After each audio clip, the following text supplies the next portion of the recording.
Dear all the viewers, welcome to my channel Royal Zenith. I hope you all are quite fine. I am Ganesh Thami.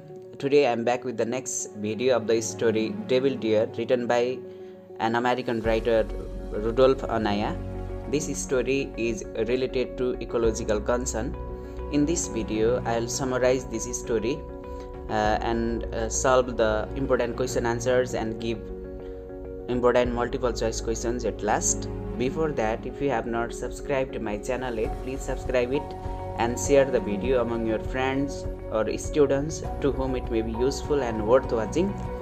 Student र टिचरहरूको demand अनुसार म यो video तयार पारेको छु र यदि तपाईहरु मेरो अरु भिडियोहरु क्लास 12 को कम्पलसरी मेजर इंग्लिश र कम्पलसरी इंग्लिश को भिडियोहरु हेर्नको लागि मेरो च्यानलमा गएर त्यहाँ प्लेलिस्ट बनाएको छु क्लासहरु अलग अलग क्लासको त्यसमा गएर अन्य भिडियोहरु थुप्रै भिडियोहरु छ त्यसमा हेर्न सक्नुहुनेछ।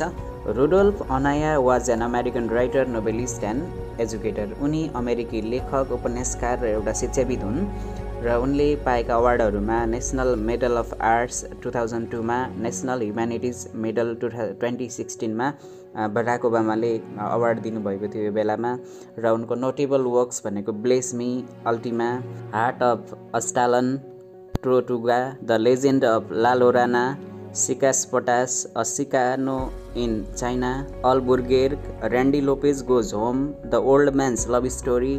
These are his famous works. This story was first published in 1992 in Arellano Journal. यो 1992 मा पहिलो पटक अरेनालो जर्नल भन्ने पत्रिकामा यो कथा प्रकाशन भएको थियो and it is about ecological concern. Ecological भनेको पर्यावरणीय अथवा वातावरणीय र कन्सर्न भनेको चासो, वातावरणीय विनाश, पर्यावरणीय विनाशसँग चासो राख्ने खालको यो कथा हो. It is about a hunting culture in Pueblo. यो अमेरिकाको एउटा प्युब्लो भन्ने एउटा जाति छ जुन चाहिँ खास गरी उनीहरू ओरिजिनल्ली स्पेनबाट उनीहरूको पुर्खा आएको हो. त्यो प्युब्लो भन्ने एउटा कोलोराडो भन्ने राज्यको एउटा प्युब्लो भन्ने कम्युनिटी छ. त्यहाँका मानिसहरूमा पहिलेदेखि चलिआएको एउटा शिकार खेल्ने, हन्टिङ गर्ने एउटा कल्चर छ, त्योसँग सम्बन्धित छ. And a hunter who killed a deformed deer due to ecological deterioration caused by humans. र त्यहाँको उनीहरूको एउटा शिकारी, एउटा क्रुज भन्ने एउटा हन्टर छ, त्यसले चाहिँ एउटा डिफर्म्ड भनेको कुरूप भएको एउटा रूप बिग्रेको एउटा मृग मार्छ, उसले हरिण मार्छ र जुन चाहिँ वातावरणीय अथवा पर्यावरणीय असन्तुलनको कारण उसको रूप रङ बिग्रेको हुन्छ त्योसँग सम्बन्धित छ. एन्ड द सेटिङ, यो घटना कहाँ हुन्छ भने सेटिङ भनेको टाइम एन्ड प्लेस यसको ठाउँ छ प्युब्लो, अमेरिकाको कोलोराडोको प्युब्लो भन्ने ठाउँमा यो घटना घट्छ. अनि खास गरी त्यहाँ नजिकै रहेको द ब्ल्याक रिज भन्ने एउटा फरेस्ट जङ्गल छ, त्यहाँ गएर यो हरिणलाई मार्छ, त्यो ठाउँ भयो घटना घट्ने. र लस अलामोस ल्याब्रोटरी, अनि त्यही जङ्गलको नजिकै एउटा ल्याब्रोटरी प्रयोगशाला वैज्ञानिक अनुसन्धान केन्द्र छ, त्यहाँ नजिकै उसले हरिण मारेको हुन्छ. यो भनेको ठाउँहरू हो घटना जहाँ घट्छ. र यो टाइम कहिले हो भने अटम सिजन, यो शरद ऋतु, र यो सिजनलाई उनीहरूले द डियर सिजन अथवा डियर हन्टिङ सिजन, मृग मार्ने एउटा सिजनको रूपमा लिन्छन्. बालीनाली हार्भेस्टिङ गरेपछि, भित्राइसकेपछि उनीहरू शिकार खेल्न जाने एउटा प्रचलन छ. त्यो टाइम भनेको डियर सिजन अथवा अटम सिजनको बेलामा यो घटना घट्छ. र यसको न्यारेटर चाहिँ थर्ड पर्सन न्यारेटर हो. यसमा तेस्रो व्यक्तिले कसैले कथा भनिरहेको छ, ऊ चाहिँ पात्र चाहिँ होइन यहाँ. र यसको थिम्सहरू भनेको हन्टिङ कल्चर, एउटा शिकार खेल्ने जुन संस्कृति छ पहिलेदेखिको चलिआएको त्यो निरन्तरता दिएको कुराहरू छ. Ecological crisis and imbalance caused by humans, मानवहरूले पर्यावरणमा सङ्कट, असन्तुलन पैदा गराएको र विनाश गरेको कुराहरू यसको थिम हो. Man's dependence on environment for survival, मानिसहरू आफ्नो जीविकाको लागि वातावरणमा भर पर्छन्, वातावरणको चिजहरूलाई उनीहरूले कन्ज्युम गर्छन्, उपभोग गर्छन् र उनीहरू जीविका चलाउँछन् भन्ने अर्को थिम हो.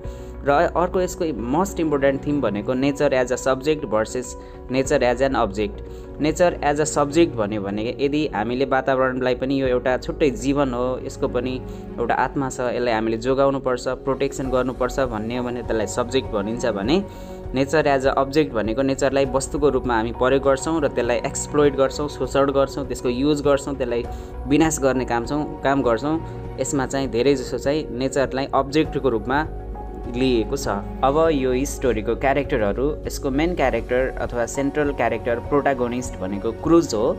Cruz is an inhabitant of Pueblo. ऊ चाहिँ त्यहाँ प्युब्लोको एउटा बासिन्दा हो। इन्हेबिटेन्ट भनेको बासिन्दा।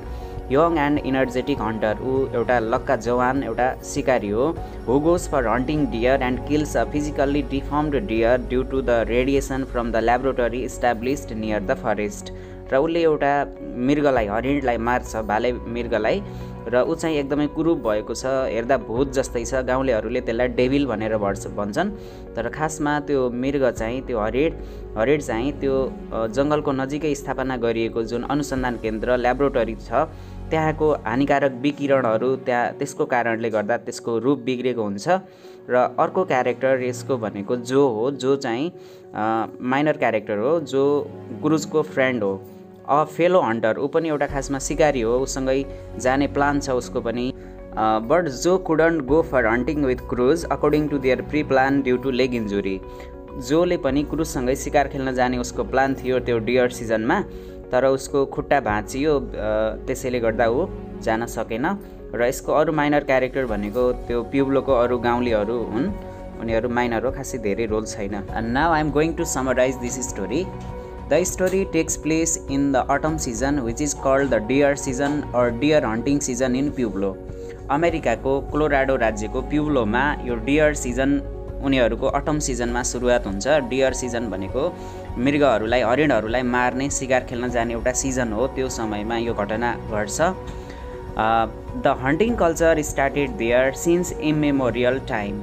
यो हन्टिङ कल्चर, उनीहरूको शिकार खेल्ने जुन चलन छ, धेरै समय पहिलेदेखि सुरु भएको थियो, जुन चाहिँ इमेमोरियल छ। इमेमोरियल भनेको त्यो सम्झिन कठिन छ, त्यो समय कहिलेबाट हो ठ्याक्कै याद चाहिँ छैन कसैलाई। After harvesting the crops the men polished their rifles for hunting and the elderlies told the hunting stories. अब यी जवानहरू, युवाहरू शिकार खेल्नको लागि उनीहरूले राइफलमा तेल लगाउने, पोलिस गर्ने, सफा गर्ने, धुलो हटाउने गर्न थाल्थे भने वृद्धहरूले उनीहरूले पुराना त्यो हन्टिङ स्टोरिजहरू, उनीहरूले शिकार खेल्न जाँदाका कहानीहरू उनीहरू सुनाउने गर्थे यो सिजनमा, किनकि काम गरेर सिद्धिसक्यो, बालीनाली भित्राउने, हार्भेस्टिङ गर्ने समय सिद्धिसक्यो, र अब त हन्टिङ स्टोरिजहरू उनीहरूले भन्न थाल्छन्। Friends plan and got the things ready for hunting. अनि साथीहरू मिलेर उनीहरूले हन्टिङको लागि योजना गराउने, त्यसको लागि सामानहरू रेडी गर्न थाले। Women kidded the men telling to bring an amorous buck for them.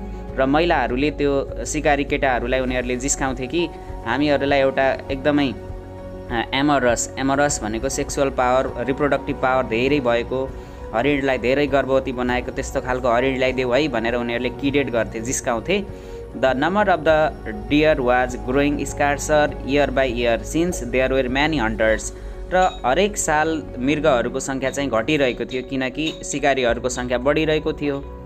The protagonist of this story, Cruz also planned for hunting with his friend Joe. यो स्टोरीको मेन क्यारेक्टर क्रुजले पनि आफ्नो साथी जोसँग शिकार खेल्न जाने योजना बनाउँछ। His wife expected him to bring a big buck so that they could have deer meat. र क्रुजको श्रीमतीले पनि के अपेक्षा गरी भने मेरो श्रीमानले ठुलो एउटा भाले हरिण ल्याउनु हुनेछ र मासु खाउँला भनेर उसले एक्सपेक्ट गरी, आशा गरी। Joe could not accompany Cruz because his leg got broken while unloading lumber. जोको खुट्टा चाहिँ जब उसले गाडीबाट लम्बर मुढाहरू, काठका ठुल्ठुला टुक्राहरू झारिरहेको थियो, त्यो बेलामा उसको खुट्टा भाँचियो, त्यसैले ऊ आफ्नो साथी क्रुजसँग जान पाएन शिकार खेल्न। Cruz went to the black ridge where the Los Alamos laboratory was located. अब क्रुजले चाहिँ त्यहाँ नजिकमा डियरहरू, मृगहरू छैनन्, त्यसैले टाढा ब्ल्याक रिज भनेको एउटा एकदमै कालो अन्धकार अथवा धेरै रुखहरूले गर्दा बाक्लो जङ्गल भएको एउटा ब्ल्याक रिज भन्ने एउटा जङ्गलमा टाढा ऊ शिकार खेल्न जाने प्लान गरायो, जहाँ त्यहाँ नजिकै के थियो भने लस अलामोस ल्याबोरेटरी। यो चाहिँ वैज्ञानिक अनुसन्धान केन्द्र, आणविक हात हतियारहरू सेकेन्ड वर्ल्ड वारको बेलामा बनाउनको लागि, तयार गर्नको लागि, हतियारको अनुसन्धान र निर्माण गर्नको लागि बनाइएको एउटा अनुसन्धान केन्द्र हो। र त्यहाँ त्यसको एरिया, त्यो ब्ल्याक रिज भन्ने फरेस्टको आधा भागलाई हो ल्याबोरेटरीले ढाकेको छ, वरिपरि तारबार लगाएको छ। It was a difficult place to go and hunting there was dangerous too. त्यहाँ पुग्नको लागि, ब्ल्याक रिज पुग्नको लागि एकदमै डिफिकल्ट थियो, डेन्जरस थियो। Since there was the rumour that the fence of the laboratory had electricity and electric sensors. र के पनि हल्ला थियो भने त्यो जुन ल्याबोरेटरी छ त्यसको वरिपरि लगाएको फेन्स, जुन तारबार छ, फेन्स भनेको बार, तारबार, त्यसमा करेन्ट छ भनेर पनि हल्ला थियो। र अझै त्यहाँ इलेक्ट्रिक सेन्सरहरू, त्यहाँ केही सेन्सरहरू छन् जसले गर्दा मान्छे आएको सङ्केत तुरुन्तै त्यो उनीहरूको कन्ट्रोल सेन्टरमा अथवा ल्याबोरेटरीमा दिन्छ। त्यसपछि the guards came in helicopters and arrested the poachers. अनि त्यसपछि त्यहाँ आएका सिकारीहरूलाई त्यहाँका गार्डहरूले, ल्याबोरेटरीका गार्डहरूले तुरुन्तै हेलिकप्टरमा आएर पक्राउ गर्छन् भन्ने हल्ला पनि थियो। Cruz drove his truck to the black Ridge one day before the deer season started. अब भोलिबाट हन्टिङ सिजन स्टार्ट हुँदैछ भने त्यसको अघिल्लो दिन अब क्रुजले आफ्नो ट्रकलाई लिएर ब्ल्याक रिजसम्म गयो। He was planning to return home early afternoon the next day with a big buck. अनि भोलिपल्ट बिहान चाहिँ म चाँडै 12 बजेतिर दोपहरको बेलामा घर फर्किन्छु, एउटा ठुलो भाले हरेड मारेर फर्किन्छु भन्ने उसको प्लान थियो। He spend the night on his truck. उसले राति आफ्नो ट्रकमै सुतेर बितायो। He had taken a fetish stone bear inside his leather bag. उसले एउटा छालाको थैलीमा एउटा ढुङ्गाको, एउटा बियर अथवा भालु को इमेज भएको एउटा ढुङ्गा स्ट्याचु झोलामा राखेको थियो। त्यो चाहिँ उसले के विश्वास भने म्याजिकल अथवा स्पिरिचुअल पावर, यसले एउटा जादु अथवा आध्यात्मिक शक्ति, एउटा बुटीको काम गर्ला, यसले नेगेटिभ इनर्जी, नराम्रो चिजलाई हटाउला, शुभ होस् भनेर उसले यो बोकेर गएको थियो। In his dream a deformed bear came and told him to go away from the place. अनि राति उसको सपनामा त्यही आफ्नो जुन झोलामा लेदर ब्यागमा भए जस्तै एउटा भालु त्यहाँ आफ्नो सपनामा देखा पर्यो र क्रुजलाई त्यहाँबाट, तिमी यहाँबाट गइहाल, यो ठाउँ छोडिहाल भनेर उसले चेतावनी दिन थाल्यो। The bear in his dream was deformed. र उसले सपनामा देखेको त्यो भालु चाहिँ शरीर नमिलेको, कुरूप थियो। It had twisted paws. Paws भनेको हातको पन्जाहरू, ट्विस्टेड भनेको बाङ्गिएको हातको पन्जाहरू थियो। डिफर्म्ड फेस, नर्मल थिएन उसको अनुहार पनि। ड्रिपिङ सालिभा फ्रम द माउथ। अनि उसको मुखबाट सालिभा अथवा र्याल अथवा थुक खसिरहेको थियो। This dream made Cruz think he wondered. र यसले गर्दा क्रुजलाई सोच्न बाध्य गरायो, ऊ डरायो र ऊ वन्डर्ड, ऊ आश्चर्यचकित पनि, के होला भनेर, यसको सङ्केत के होला भनेर, यसको अर्थ के होला भनेर ऊ आश्चर्यचकित भयो। Next morning Cruz heard something in the jungle breathing in agony near the tech fence area of the Los Alamos laboratory. भोलिपल्ट बिहान जब उज्यालो भयो, उसले त्यहाँ केही पीडाको आवाज, एगोनी भनेको पीडाको आवाज, अनि सास फेरिरहेको त्यहाँ त्यो टेक फेन्स अथवा टेक्नोलोजाइज्ड फेन्स, जुन उच्च प्रविधियुक्त बार लगाइएको थियो त्यो ल्याबोरेटरीको वरिपरि, त्यहाँ नजिकै एउटा पीडाको आवाज जस्तो उसले सुन्यो। He had beer sandwich bread from home and made by his wife. अनि उसले आफ्नो श्रीमतीले बनाएको बियर स्यान्डविचको नास्ता अथवा खाना खायो, जुन चाहिँ उसको श्रीमतीले तयार पारेकी थिए। The mountain was vibrating due to the activities in the laboratory. त्यो ल्याबोरेटरीमा एकदमै कुनै चिज अथवा त्यहाँ केही अनुसन्धान हुन्थ्यो, त्यसले एकदमै ठुलो भाइब्रेसन पैदा गर्थ्यो, जसले गर्दा त्यो माउन्टेन नै, त्यो जङ्गल नै थर्किन्थ्यो। त्यसले गर्दा क्रुज के भयो भने ऊ डरायो। He was afraid. ही स अ बक इनसाइड द फेन्स। उसले त्यो फेन्सको जुन तारबारको भित्र, त्यो ल्याबोरेटरीको भित्र एउटा बक अथवा भाले हरिड देख्यो। He entered the fence where someone had dug a hole. जहाँ कसैले एउटा दुलो खोलेको थियो, एउटा होल बनाएको थियो, त्यो ठाउँबाट ऊ भित्र छिर्यो, त्यो फेन्सभित्र गयो, तारबारभित्र गयो। He fired at the buck but the deer didn't startle and run away. जब उसले त्यो हरिणलाई गोली हान्यो तब उसले सोच्यो कि त्यो डियर अब भाग्ला, स्टार्टल होला, तर्सिएला, तर त्यो तर्सिएन र ऊ भागेन पनि। It rather followed Cruz. यो त झन् क्रुज भएतिर आयो। He again fired and killed the buck. अनि त्यसपछि पनि फेरि गोली हानेर उसले हरिणलाई मार्यो। The buck fell to the ground. अब त्यो मरेपछि ऊ जमिनमा खस्यो। It was deformed and blind. अब नजिक गएर हेर्दा अब त्यो चाहिँ के थियो भने उसको शरीर नमिलेको, डिफर्म्ड भनेको कुरूप थियो, रूप नमिलेको, एबनर्मल शरीर थियो र अन्धो पनि थियो, ब्लाइन्ड थियो। Its legs were bend. यसको बाङ्गिएका खुट्टाहरू थिए। Green bile flowed from the वर्न्स मेड बाई द बुलेट। गोलीले घाउ बनाएको ठाउँबाट अब त्यो हरिणको, मृगको घाउबाट एउटा हरियो रङको बाइल भनेको हाम्रो कलेजोले उत्पादन गर्ने एक प्रकारको पाचन रस हो, पाचन जुस हो। त्यो चाहिँ उसको हरियो कलरको निस्क्यो। वास्तविक रङ चाहिँ ओरिजिनल रङ चाहिँ ब्राउन कलरको, येलो कलरको हुनुपर्नेमा उसको हरियो थियो। यसको मतलब उसमा केही खराबी थियो। The hair on the antlers looked like mangy, र उसको एन्टलर त्यो सिङमा भएको जुन रौँहरू थियो त्यो चाहिँ कस्तो थियो भने म्याङ्गी भनेको लुतो लागे जस्तो, लुतो भनेको छाला सम्बन्धी एक प्रकारको रोग जस्तो देखिन्थ्यो। आइज वेयर कभर्ड विथ ब्लड, उसको आँखाहरू रगतले ढाकिएका थिए। Cruz was afraid to touch the buck but something made him drag the buck towards the truck, तर पनि उसलाई डर लागेको थियो क्रुजलाई त्यसको नजिक गएर त्यसलाई लिनको लागि। तर पनि उसलाई अब यति हन्टिङको लागि आएको छ, घरमा एक्सपेक्ट गरेर बसेका छन्, त्यसले गर्दा ऊ अब त्यसलाई ड्र्याग घिसार्दै लैजान बाध्य भयो। He had to show it to his people, उसले आफ्नो ठाउँका मानिसहरूलाई त्यो देखाउनको लागि भए पनि ऊ लिन थाल्यो। The bear in his dream had warned him he got a deformed buck in reality, उसको सपनामै त्यो भालुले उसलाई चेतावनी दिएको थियो, तर वास्तविक जीवनमा त्यो भालु जस्तै कुरूप उसले एउटा हरिण मार्न पुग्यो। When Cruz reached home, dogs barked at him and people peered him through the windows. अब गाउँमा ऊ अँध्यारोमा पुगेपछि गाउँका कुकुरहरू भोक्न थाले र गाउँलेहरूले झ्यालबाट उसलाई हेरे। His wife knew his mood and behaved accordingly, अब श्रीमानको मोड खराब छ अथवा केही छ भन्ने श्रीमतीले थाहा पाइहाले र त्यो अनुसार व्यवहार गरी। Cruz was taken inside the home and people outside were preparing to burn the deer, अब त्यो कुरूप एउटा हरिण देखेपछि अब गाउँलेहरूले त्यसलाई जलाउने दाह संस्कार गर्ने उनीहरूले निर्णय गरे र क्रुजलाई घरभित्र पठाइयो। They had never seen such an ugly and deform deer, उनीहरूले यस्तो कुरूप र बिग्रेको यो हरिण कहिल्यै पनि देखेका थिएनन्। They called the deer to be a devil, अब उनीहरूले त्यो मृगलाई के भन्न थाले भने डेभिल भन्न थाले, डेभिल डियर भन्न थाले। They would now invent their own stories, अब उनीहरूले आफ्नै कथा योसँग सम्बन्धित कहानीहरू उनीहरूले बनाउने भए। Cruz would be called a man who killed the devil deer, अब गाउँलेहरूले क्रुजलाई के भन्न सक्छन् भविष्यमा भने एउटा व्यक्ति जसले एउटा डेभिल डियर राक्षस हरिणलाई मार्यो भनेर उसको नाम चल्नेछ गाउँमा। The medicine man would perform cleansing ceremony for Cruz, अब त्यो जुन तन्त्र मन्त्र अथवा मेडिसिन गर्ने जुन मानिसहरू छन् उनीहरूले क्रुजलाई शुद्धिकरण अथवा उसलाई शुद्ध गर्ने, उसलाई अशुद्ध भएको छ त्यो राक्षस मृगलाई मारेर अब उसलाई सफा गर्ने एउटा सेरेमनी प्रक्रिया गर्नेछन् भनेर यहाँ भनिएको छ। एन्ड प्रे फर हिम, उसको भलाइको लागि उसको राम्रोको लागि अब उनीहरूले प्रार्थना गर्नेछन्। In fact, the deer was trapped inside the laboratory fences and it became deformed due to the harmful radiation, lasers, atom smashers and vibration of the laboratory.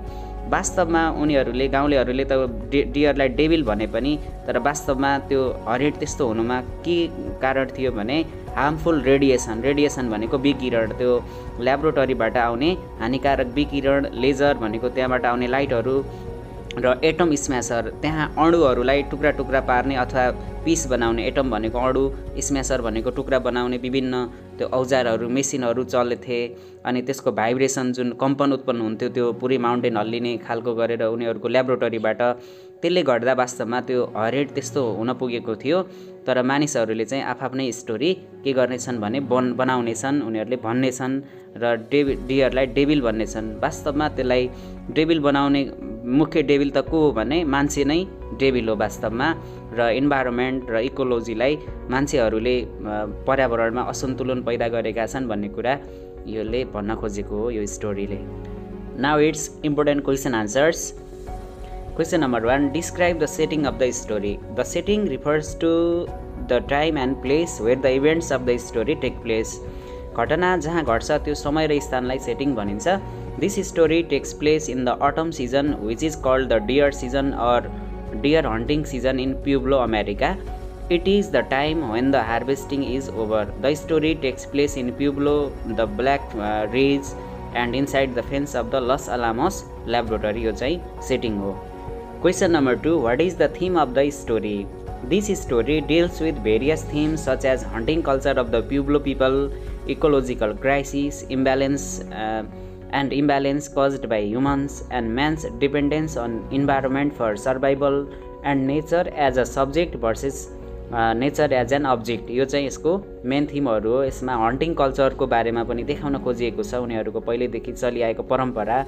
त्यसै गरी मानिसहरूले इन्भाइरोमेन्टमा इकोलोजीमा पारेको जुन इम्ब्यालेन्स, एउटा असन्तुलन पैदा गराएको छ मानिसले, त्यसको बारेमा पनि यहाँ भन्न खोजिएको छ।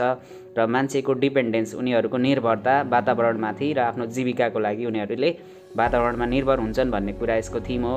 र nature as a subject versus nature as an object.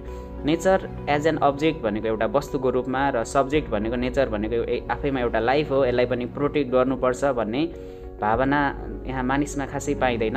उनीहरूले त्यसैले यसलाई विनाश गरिरहेका छन्, यसलाई वस्तुको रूपमा अब्जेक्टको रूपमा युज गरिरहेका छन्, यसको मेन थिम हो। Question number 3, sketch the character of the protagonist of the story Cruz. Cruz is the protagonist of the story Devil Deer. He is a villager of the Pueblo in America. He is a young and energetic hunter who goes for hunting deer. He is a loving husband who tries to meet his wife's expectation of bringing a big buck home. He is a sociable person who plans to go for hunting with his friend Joe. Although he is a brave man to go to the Black Ridge alone for hunting, he is a kind-hearted man who is not happy in taking the deer's life. ऊ चाहिँ एउटा loving husband हो, सोसिएबल person हो र एउटा brave hunter पनि हो र ऊ काइन्ड हार्टेड पनि छ। यो विशेषणहरूले उसको जुन पर्सनालिटी झल्काउँछ। ऊ चाहिँ त्यो मृगलाई मारेर पनि ऊ सेलिब्रेट गर्न सकिरहेको छैन, ऊ खुसी छैन। He feels no celebration in killing the deer which is physically deformed due to the radiation from the laboratory established near the forest. उसले त्यो जङ्गलको नजिकै स्थापना भएको ल्याबोरेटरीको विकिरणको कारणले एकदमै कुरूप भएको त्यो मृगलाई, हरिणलाई मार्दा ऊ खासै खुसी छैन। He does not celebrate it. उसले खुसियाली मनाउँदैन। Deformity of the deer makes him think about the man's sins and misconduct which have adversely paralyzed the beautiful nature and ecosystem. त्यो कुरूप भएको, त्यो कुरूपता, उसको एबनर्मालिटी जुन डियरको छ, त्यो देखेर उसले सोच्न बाध्य हुन्छ कि त्यो मान्छेले वातावरणमा गरेको जुन पाप, वातावरणलाई नराम्रो गरेको जुन छ, त्यसको बारेमा ऊ सोच्न बाध्य हुन्छ र इकोसिस्टम, पर्यावरणलाई विनाश गरेकोमा ऊ दुखी छ। Cruz seems to have double or ambiguous role. He seems to be a hunter and a conservationist at the same time. उसको डबल रोल अथवा एम्बिगियस, एउटा अनक्लियर एउटा रोल छ। ऊ एकतिर हन्टर आफैमा हो भने उसले त्यो शिकार अथवा त्यो उसलाई डियरलाई मारेर ऊ खुसी पनि छैन। Question number 4, why were the Pueblo people happy when deer season came. र प्युब्लोका मानिसहरू डियर सिजन आउँदा किन खुसी थिए त? The Pueblo people were happy when the deer season came because they finished their harvesting and it was their time for hunting deer. It was their culture started since immemorial time. In this season, men polished their rifles for hunting and the elderly told the hunting stories.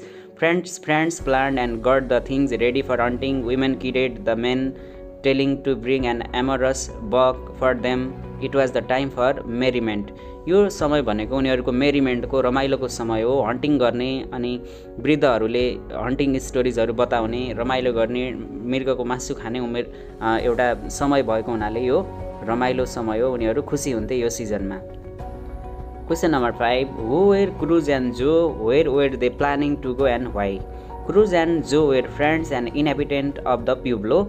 They were the fellow hunters who planned to go to the Black Ridge for hunting deer. Because the deer grew scarcer in the nearby place, they were dreaming of hunting big bucks to feed their family. उनीहरू black रिजमा हन्टिङको लागि जाने उनीहरूको plan थियो। उनीहरू fellow hunters, उनीहरू साथी हो, हन्टरहरू हो, उनी सिकारीहरू हो।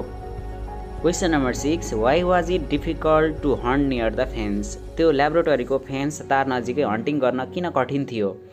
It was difficult to hunt near the fence of the laboratory because the fence was supposed to carry the electric current and it was rumored that there were electric sensors and guards came to arrest in helicopters.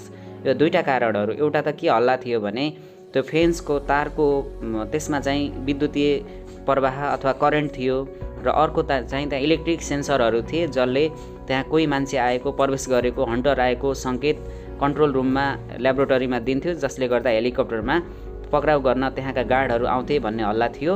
र अर्को कारण भनेको reaching there was also difficult, अनि एकदमै टाढा डरलाग्दो ठाउँ थियो, त्यहाँ पुग्न पनि कठिन थियो। Question number 7 describe the black ridge where Cruz and Joe were going for hunting. त्यो ब्ल्याक रिजको बारेमा डिस्क्राइब गर्नुहोस्। The black ridge was the farther place where few hunters went and the deer population was suppose to be more. यो चाहिँ त्यो पिउलोबाट अलि टाढा थियो, तर त्यहाँ चाहिँ डियर चाहिँ अलि धेरै पाइने सम्भावना थियो, किनकि नजिक त धेरै हन्टरहरू जान्थे, त्यहाँ डियरको सङ्ख्या घटिरहेको थियो। It was difficult to reach and part of this ridge was occupied by a laboratory and had a fence. र यो चाहिँ एकदमै टाढा थियो, पुग्न कठिन थियो, र यसको केही भागमा चाहिँ ल्याबोरेटरी स्थापना गरिएको थियो र त्यहाँ तारबार लगाइएको थियो। Cruz and Joe were planning to go to the black ridge but Cruz only went, Joe couldn't go due to his leg fracture. तर जोको चाहिँ खुट्टा भाँचिएकोले ऊ जान सकेन, क्रुज मात्रै गयो। Question number 8 what happen when Cruz fired the rifle to kill the deer. त्यो मृगलाई गोली हान्दा त्यसले कस्तो प्रतिक्रिया दियो त? When Cruz fired the rifle to kill the deer didn't startle and run away. जब क्रुजले त्यो हरिणलाई गोली हान्यो, त्यो तर्सिएर भागेन र ऊ ज्यादा के भयो भने झन् नजिक नजिक आउँदै गयो त्यो जुन हरिण। Instead it was walking towards Cruz, it was staring at Cruz. यसले चाहिँ क्रुजतिर हेरे जस्तो गर्थ्यो र ऊ क्रुज भएतिर फलो गरिरहेको थियो। Question number 9 describe the deer that Cruz killed. क्रुजले मारेको हरिण कस्तो थियो त? The deer that Cruz killed was physically deformed, it was blind, both the eyes of it were covered with blood, its legs were bent, the tail was loose like that of a donkey and it looked so ugly due to whose seen Cruz vomited, the hair on the antlers looked like म्याङ्गी, it had become so possibly because of the harmful radiation, lasers and atom smashers of the laboratory। अब उसले मारेको त्यो हरिण चाहिँ उसको खुट्टाहरू बाङ्गिएको थियो, blind थियो, अनि उसको घाउबाट पनि हरियो रङको बाइल जुस निस्किरहेको थियो, अनि यो एकदमै कुरूप थियो, जसको कारणले अनि यो क्रुजले पनि उसलाई पनि घिन लागेर उसले भोमिट गरेको थियो र अनि यसको पुच्छर चाहिँ गधाको जस्तो लामो थियो। Question number 10 describe the situation when Cruz reached home after hunting. Cruz घर फर्केपछिको कस्तो अवस्था थियो त? When Cruz reached home dogs barked at him and people peered or looked him through the windows, his wife knew his mood and behaved accordingly, Cruz was taken inside the home and people were preparing to burn the deer, they had never seen such an ugly and डिफर्म्ड deer, they called the deer to be a devil, the medicine men would perform cleansing ceremony for Cruz and pray for him। Question number 11 what does the story say about ecology and human life? यसले पर्यावरण र मानव जीवनको बारेमा के भन्छ त यो कथाले? The story vividly shows that human beings depend on the ecology or environment for their survival। मानिसहरू जीविकाको लागि पर्यावरण र वातावरणमा परनिर्भर छन्। They fulfill their needs by consuming it. उनीहरूले वातावरणलाई कन्ज्युम गर्छन्, उनीहरूले उपभोग गर्छन् र आफ्नो आवश्यकता पुरा गर्छन्। Hence they use nature as an object. यसैले उनीहरूले नेचरलाई एउटा वस्तुको रूपमा, अब्जेक्टको रूपमा प्रयोग गर्छन्। Due to man's various activities ecology has been seriously at hazard or risk. Ecological balance has been adversely affected due to man's activities. In this story too a deer has been deformed due to the harmful radiation, lasers and vibration of the atoms produced from the laboratory established by human beings on the lap of natural world। Similarly, nature has been exploited, deer population has been growing scarcer, human activities have brought a lot of disorders in ecological chain। The loss of deer species may cause the extinction of the other species too। यसमा जुन laboratory स्थापना गरिएको छ त्यसले त्यहाँका जीव जनावरहरूमा नराम्रो असर परेको छ। त्यसै गरी मान्छेको शिकार खेल्ने जुन उनीहरूको चलन छ, प्रथा छ, त्यसले गर्दा डियरको सङ्ख्या घट्नु भनेको अरू प्रजातिहरूको सङ्ख्या पनि लोप हुनु हो। जस्तै मृगहरूको सङ्ख्या घट्नु भनेको बाघको सङ्ख्या पनि लोप हुनु हो। यसले गर्दा वातावरणमा नराम्रो असर परेको छ भन्ने कुरा यहाँ देखाइएको छ। Question number 12 in what sense was the deer devil, अथवा is the title of the story suitable? यो दुईटै क्वेसनले भन्न खोजेको आन्सर चाहिँ एउटै हो। The title of this story is very suitable. The deer was a devil in the eyes of the common folks. त्यो सर्वसाधारण जनताहरूको नजरमा त्यो डेभिल के थियो भने एउटा राक्षस थियो। It was ugly and deformed. यो कुरूप थियो र एबनर्मल थियो, सामान्य थिएन। It didn't look normal like other deer, hence it was devil in the eyes of the people. In fact it was devilised by human beings themself. तर वास्तवमा यसलाई डेबिल गराउने, राक्षस बनाउने काम त मानवले नै गराएको। Because they had caused ecological imbalance and disorder. उनीहरूले नै पर्यावरणमा असन्तुलन र डिसब्यालेन्स पैदा गरेका थिए। वास्तवमा यसलाई डेबिल बनाउने काम मानवले नै गरेको हो। Human beings broke the ecological chain, they polluted the environment, killed animals and consumed them. They regarded the environment as an object, not as subject. उनीहरूले वातावरणलाई एउटा वस्तुको रूपमा प्रयोग गरे। वातावरण पनि आफैमा एउटा जीवन हो, एउटा स्पिरिट हो, एउटा सोल हो, लाइफ हो भन्ने उनीहरूले कहिले पनि बुझेनन्। वातावरणलाई केवल कन्ज्युम गर्ने, त्यसलाई उपभोग गर्ने र त्यसलाई विनाश निम्त्याउने काम मात्रै गरे मानिसहरूले। वास्तवमा मानिसहरू नै के हो त डेभिल हो। Now multiple choice questions of this story. I don't ever slow up, no I don't take shit. I got no love for the fakeness. If you wanna play tough and wanna hate this, I'll always show up. I don't ever slow up, no I don't take shit. I got no love for the fakeness. If you wanna play tough and wanna hate this, I'll always show up and make a statement. I don't ever slow up, no I don't take shit. I got no love for the fakeness. If you wanna play tough and wanna hate this, I'll always show up and make a statement. Everything I do so instinctive and so passionate. Every word I move so descriptive like an adjective. I got a vendetta against people who patented being negative when you should be getting after it. I got facts over tracks. This and that, spitting slow, speaking fast. I could roast, I could gas, think I'm okay at last, but I don't know if that can erase all the past and the pettiness.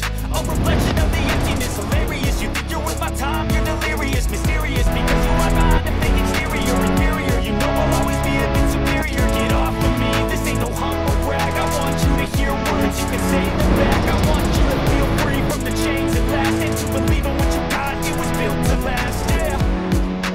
Now that I'm in the blue hell, I never got anyone's help. I had to do it all myself. I don't ever slow up, no I don't take shit. I got no love for the fakeness. If you wanna play tough and wanna hate this, I'll always show up and make a statement. I don't ever slow up, no I don't take shit. I got no love for the fakeness. If you wanna play tough and wanna hate this, I'll always show up and make a statement. Gonna learn the consequence of being incompetent. Mental health is confidence, dreams into modestness. I'm not here to save the day, that's for you to take away. I could play a million mind games, but instead I say something not illogical, something that is topical. Rub it on and watch it go, make yourself unstoppable. Dreams are irresponsible, but they're always possible. If you just believe, you could be so remarkable. Thoughts in my head, a collage and they spread. I'll be great one day, going off of my meds. No, I'm not